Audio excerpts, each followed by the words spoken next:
हुँ। ओम शांति स्वामी जी। मैं पूछना चाहती हूँ जो वास्तुशास्त्र होते हैं, हुँ, हुँ।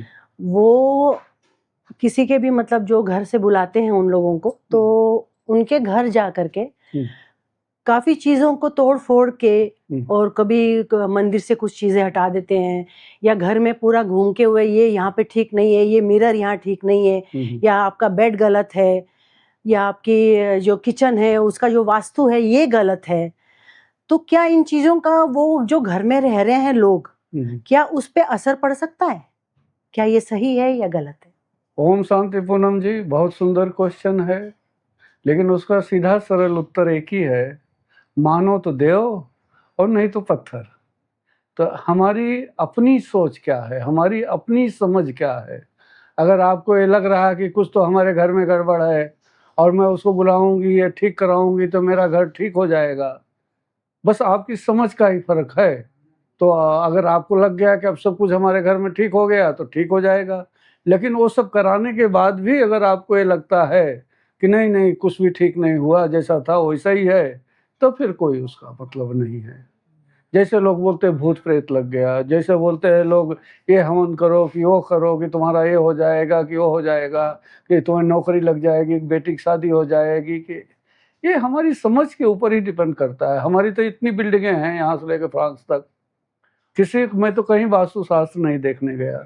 मैं तो किसी को नहीं पूछा कहाँ बनाऊँ, कैसे बनाऊँ, कहाँ बनाऊँ? मुझे तो कोई तकलीफ नहीं ना। हर साल जो है तरक्की करते ही जा रहे हैं हर क्षेत्र में, चाहे अंदर की दुनिया हो, चाहे बाहर की दुनिया हो। हमको जो नहीं पसंद आता, वो फर्नीचर हम भले निकलवा दें।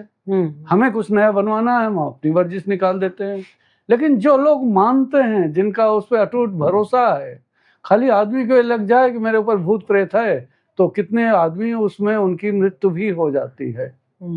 खाली जैसे ही अभी आदमी नेगेटिव सोचने लगता है, उसको कैसे डिप्रेशन हो जाता है, कैसे एंग्जायटी होने लगती है। वही व्यक्ति अगर पॉजिटिव सोचने लगे, इतना अपने माइंड को ट्रेन कर दे, तो उसको इतना सफ़र करने की ज़रूरत ही ना पड़े। और कितना आदमी सफ़र करता है, मेरे पास लाखों ऐसे लोग हैं जो एंग्जायटी की वजह से या डिप्रेशन की वजह से परेशान हैं और मेरे पास आते हैं, उनका जीवन ही खत्म हो जाता है। और कारण मात्र इतना होता है कि उनकी नेगेटिविटी।